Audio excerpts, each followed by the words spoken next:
Hi everybody, this is Nisi, one of the group administrators, and some people know me as Diane. Peace and stability to everybody. I want to express why I believe watch night services are more important than Juneteenth. I want to be clear that anytime the federal government acknowledges African Americans in the form of a holiday is a good day. With that said, I don't know, I'm not going to say I don't know. I believe Juneteenth does not reflect the spiritual elements of the Indigenous Africans or their descendants. Okay?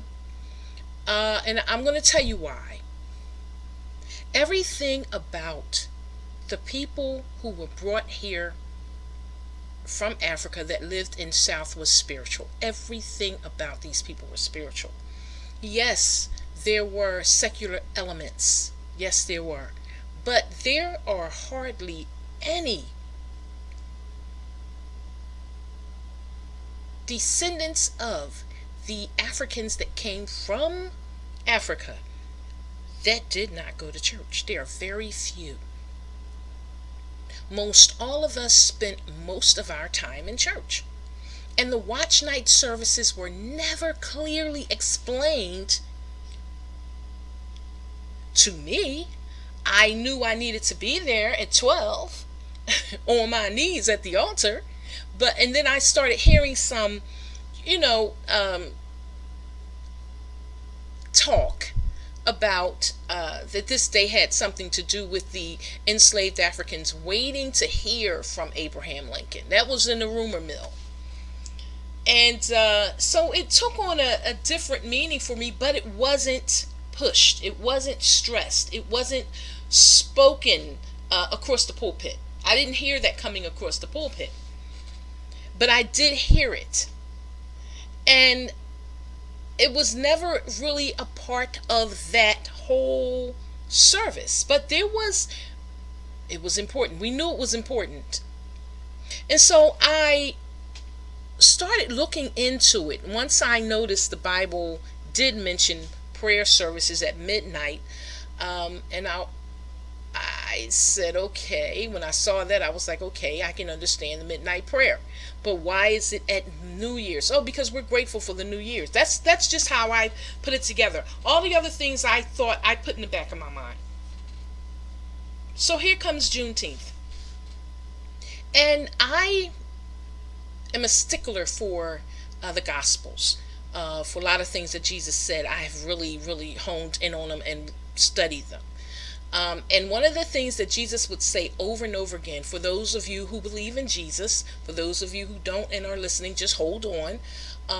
Jesus always said, it is written. It is written. He said that. And the ancients believed that. The ancient elites of Africa, the educated of Africa, believed, and I'm talking about biblical Africa, believed that things should be written down. Okay? With that said, let me just say that from Genesis to the end of the Old Testament was ancient African rule. Ancient rule, indigenous rule. Okay? And only for a few hundred years did it become indigenous rule. For the other thousands of years, it was African rule. So they believed that things should be written. And when I think about Juneteenth, I think about a tradition that is now written. It is the commemoration. It is the mark of the end of slavery for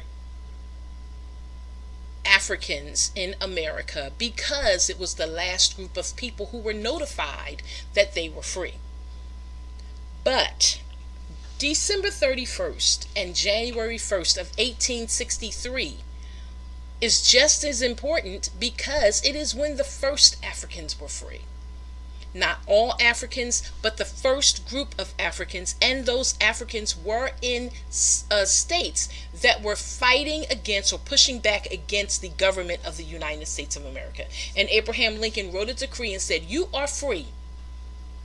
January the 1st, 1863. Now, I don't know if the indigenous Africans, or shall I say the slaves brought from Africa during the slave trade to America, if these people were praying before 1863, because this period was highly sacred to them. And when I say highly sacred, I'm going to go all the way back to the book of Genesis. I'm going to go back to Genesis 1:14, where they were told that they should use a certain lights, to determine the seasons and the times. And remember this, that Adam was a farmer, and the first people on this earth that were farmers were African people. And so they would follow the Sirius light. That light was very important to them. And then I found out, and do your own research, that this light is at its highest solar power on midnight every year, December 31st. Highly spiritual for these people. Why? Because this was their ordinance from God. This is what God told them to do. And that's what they did.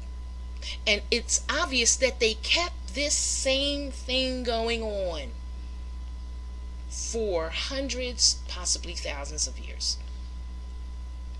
And so you take a group of people out of Africa and bring them to these United States. Why wouldn't they keep that same day? This is not something that I'm pulling out of the air. This is not an old wives' tale. Go to your Bible and read it.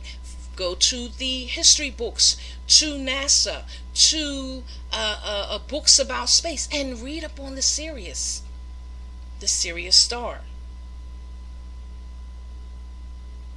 Now, for those people who want to say, oh, this is about astrology and you don't believe it, then okay, fine. Let's just look at the day. The fact that they were on their knees praying December 31st. This prayer at midnight watch night services, what are they watching for? Were they watching for the new year? What were they watching for? Were they watching for the news that they were free? Do your own research. We're all at church for decades, praying on our knees at 12. This was not something that these United States did. The United States had parties. So where did these indigenous Africans that came from Africa during the slave trade get this from? So okay, we've been given Juneteenth. That's great. But let's remember this about the African people. They were spiritual first. All the time. Spiritual first. They honored God with everything. It's internal. It's a part of the DNA. That's what I believe. That you're going to thank God first.